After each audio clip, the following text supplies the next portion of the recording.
India is in pre-83 phase. To be honest, for esports or anything to become big in India, every household to know, everyone to read it in newspaper, we need a news that hits the headlines. Me, even as a owner of a team, I would want someone to go and win, even if it's not us on that lucky day. But someone in India needs to go and win. Someone needs to make that headline story for esports. Some kid needs to go out. A group of kids needs to go out and win it for India. The second thing came that gaming gave India hundreds of beautiful things, but only the bad things of an unfortunate incident involving a child used to make it to the national news.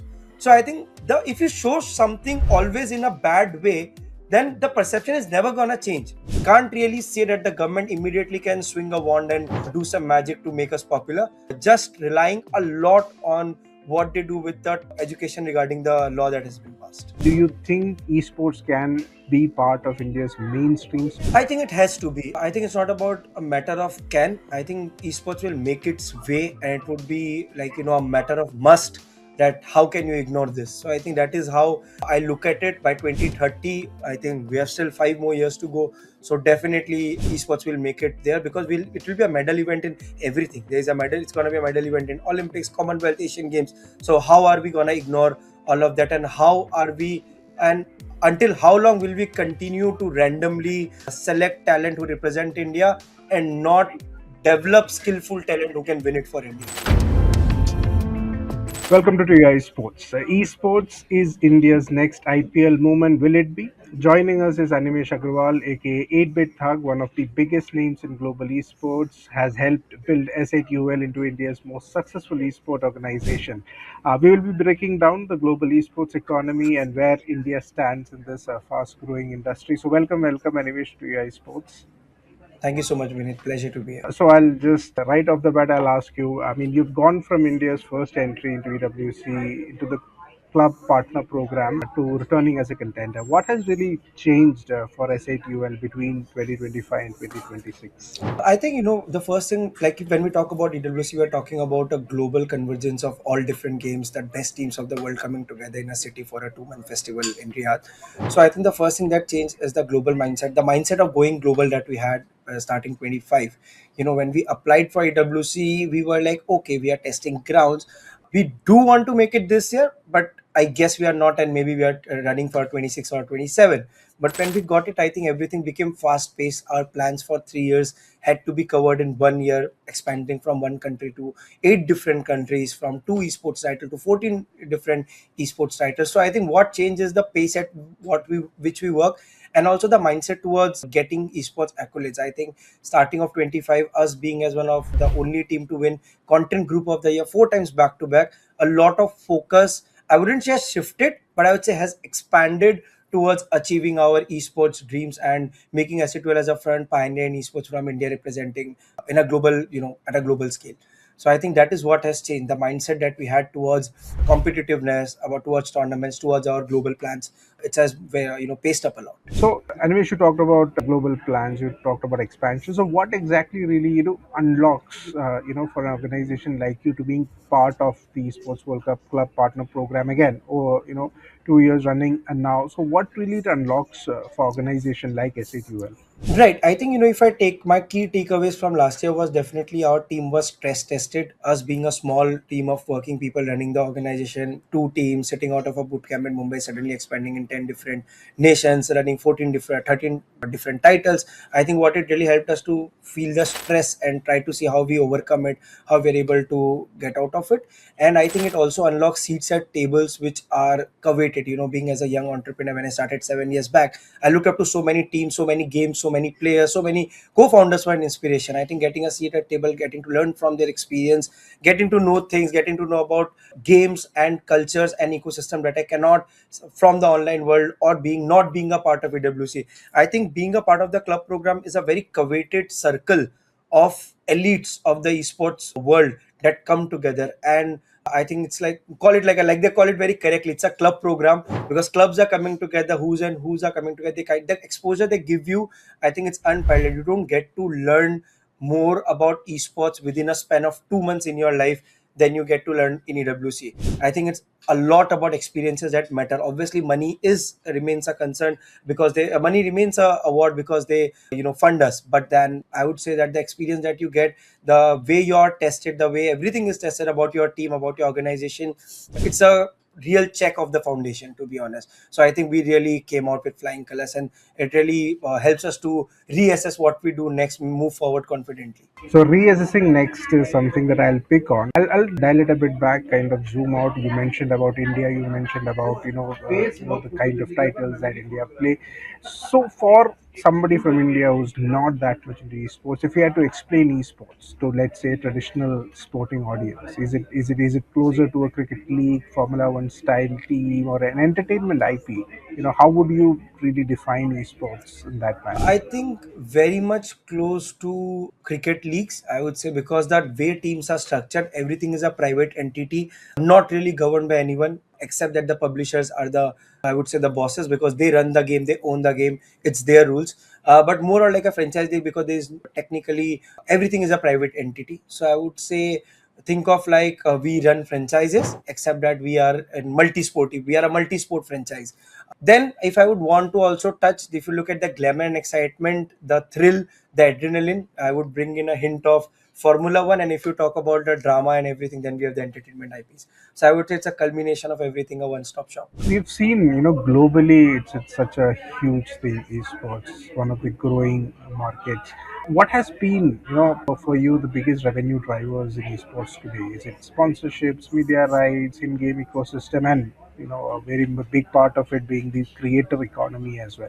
Yes, so we operate two separate businesses. One is our talent business, which exclusively manages gaming creators, and then S8UL, obviously the esports and the content team. I think content remains the foremost driver for any esports team or gamer in India, followed by, I would say, sponsorships. Sponsorships, luckily, we have been very kind to have partners like IQ, Moss Energy, who have been our consistent sponsors, understanding our vision, continuously supporting us. Sponsorships definitely remain driving force. And then if I talk about prize earnings, I would say it's always very variable, because the skewness of that podium finish and finishing a top five is very different. Every prize pool, I think, on an average gets reduced by 60%. So in spite of having prize pools worth 4 crore rupees, a top team would take home away, I would say, after taxes, 60 70 odd lakhs rupees. Then we have a share, and then majority goes to the players, because that's how fairly agreements are placed. So I would say prize pools don't really make a big impact. However, once you you know exit the domestic boundaries and qualify for global events, when the prize pool scale exponentially, like just to give you context, a BGMI event which just concluded, in which we were the champions, had a 4 crore rupees prize pool. Now, if I talk of something like a PMGC, which is the global PUBG Mobile tournament, the prize pool is $3 million for the finals. So we are talking of a 7x 8x increase. So that's where things go increase exponentially. So I would say it would still be the third important, but creator sponsorships and prize pools, that's how I would grade it. Always esports always had a strong presence in the US and the West and Europe. Why do you think countries like Saudi Arabia now are interested and investing millions into the esports infrastructure, events like the esports World Cup, and we also would have the esports Nations Cup also in November as Right. well. So why do Right. you think that is kind of a driving force for countries like these? I think it's a driving force for us as well. If it is not, we are very close to making it a driving force. But talking about why countries in Europe or Americas have been so weird, I think first has been infrastructure challenge.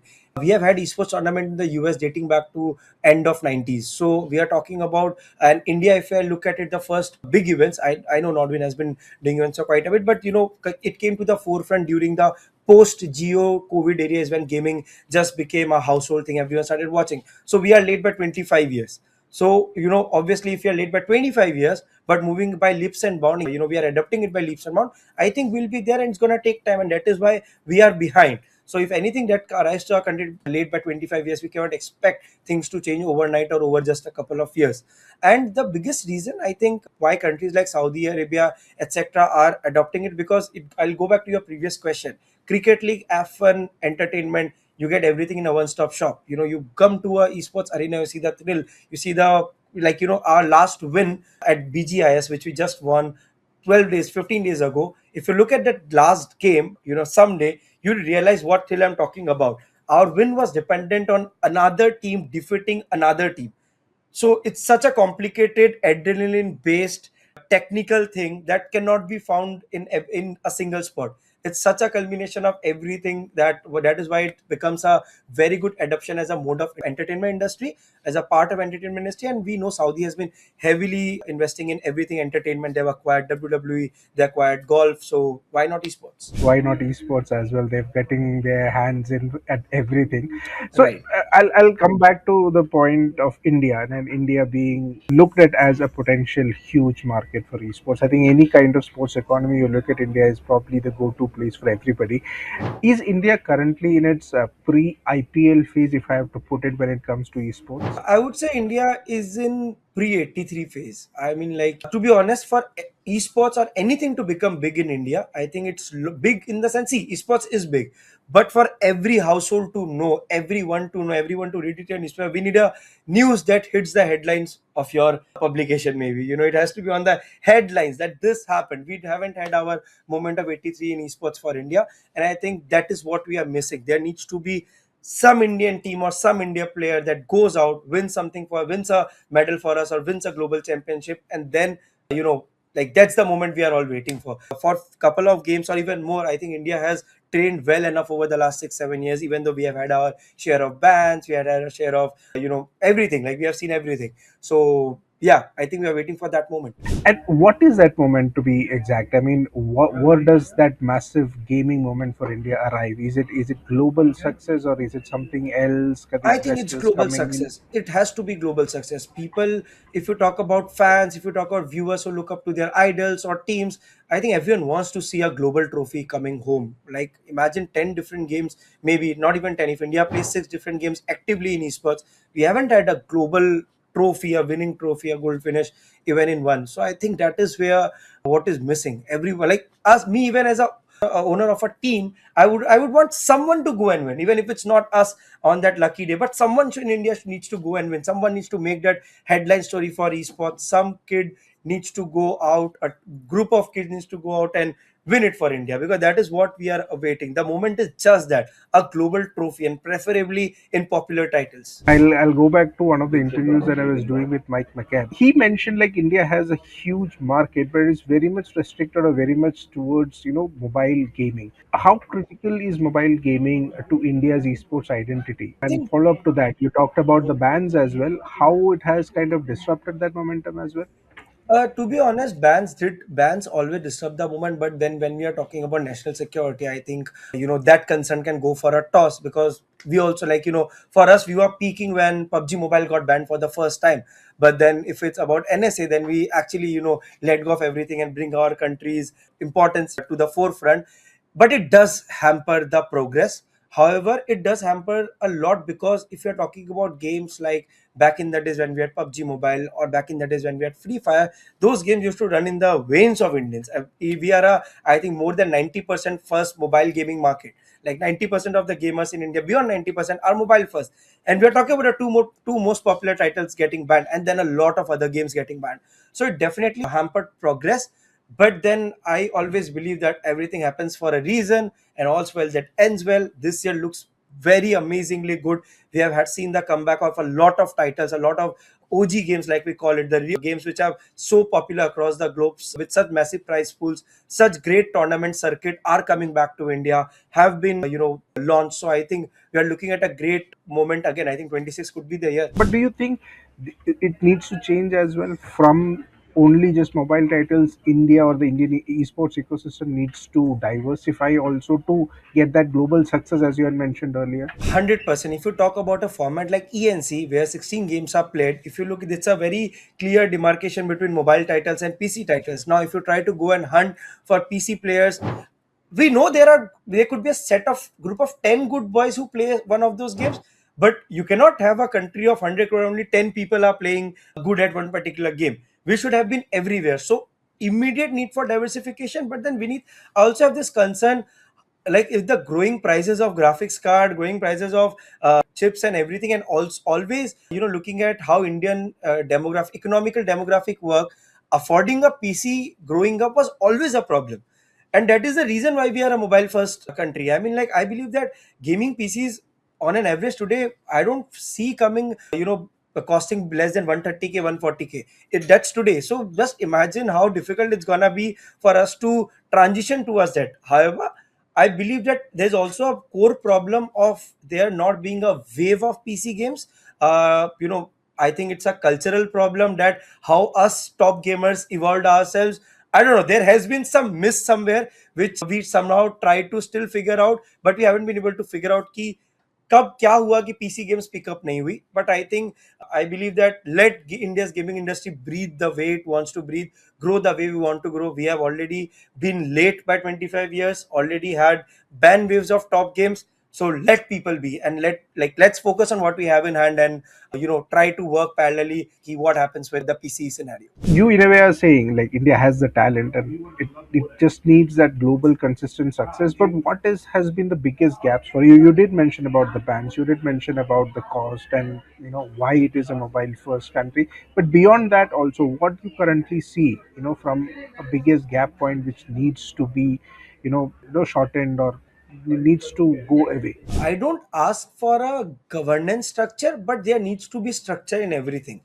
I feel that the esports scenario is very haphazard, because like haphazard in the way that everyone is doing anything at their will.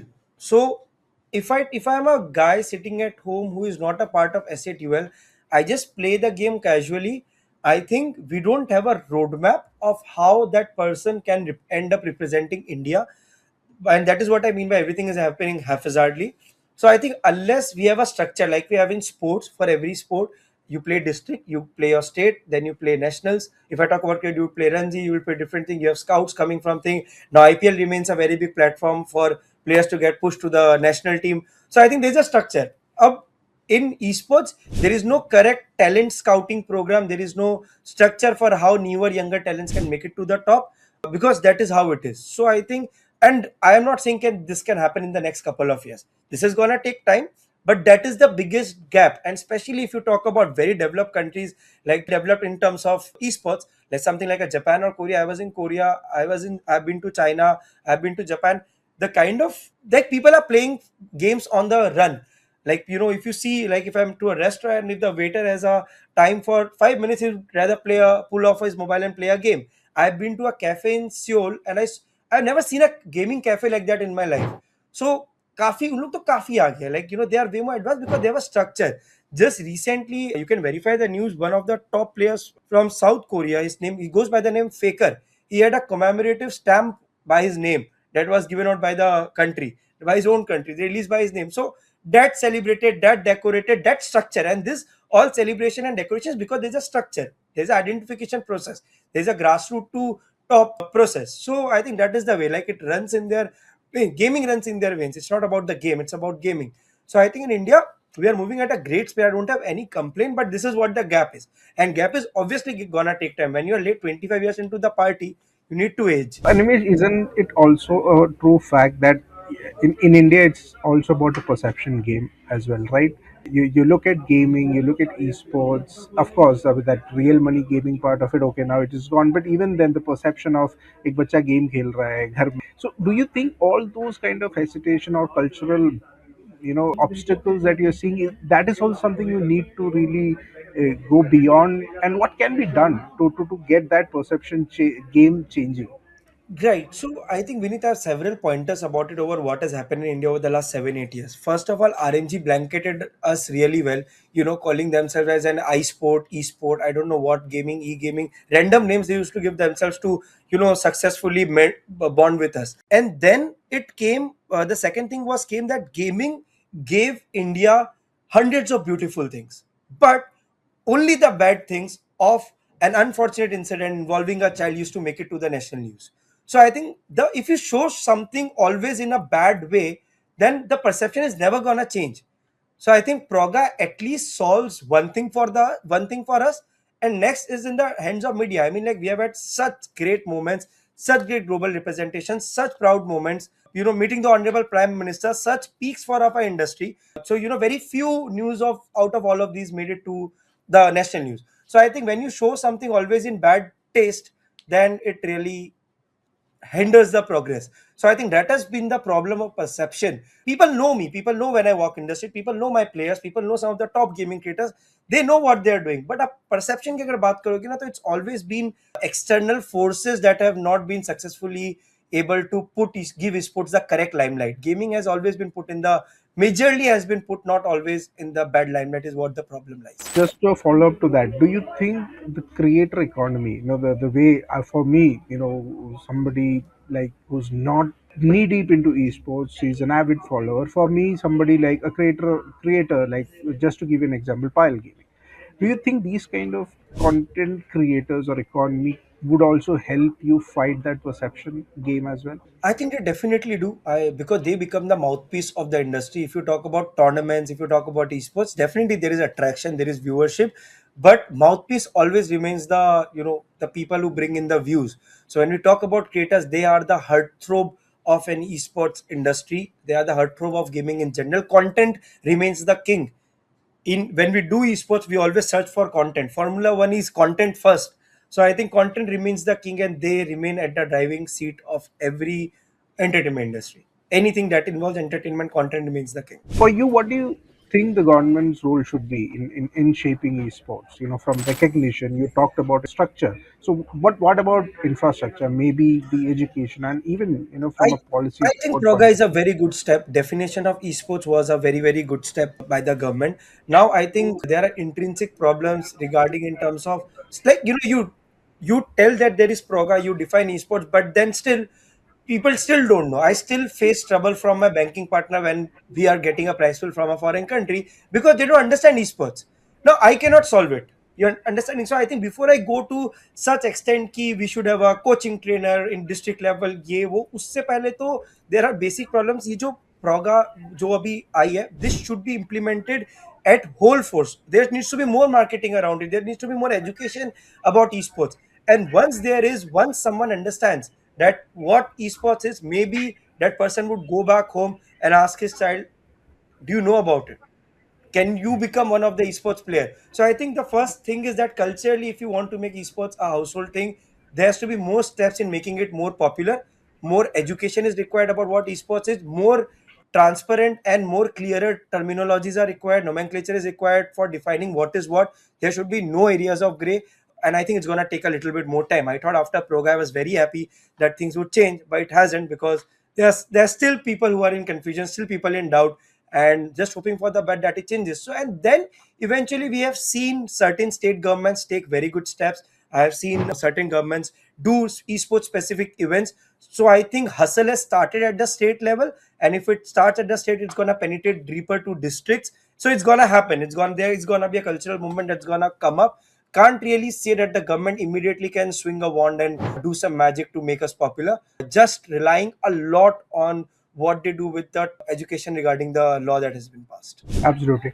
And all this thing that you talked about, my final question would be on those lines. Realistically, do you think by 2020 esports can be part of India's mainstream sporting ecosystem? I think it has to be. I think it's not about a matter of can. I think esports will make its way, and it would be like, a matter of must, that how can you ignore this? So I think that is how I look at it. By 2030, I think we have still 5 more years to go. So definitely esports will make it there, because it will be a medal event in everything. There is a medal, it's gonna be a medal event in Olympics, Commonwealth, Asian Games. So how are we gonna ignore all of that, and how are we, and until how long will we continue to randomly select talent who represent India and not develop skillful talent who can win it for India? Yeah, absolutely. I think maybe a medal at the Asian Games or maybe at the Olympics is something that would change the Right. fortunes for esports in India. That could be there. Thank you for your time, and we loved hosting you at UI Sports.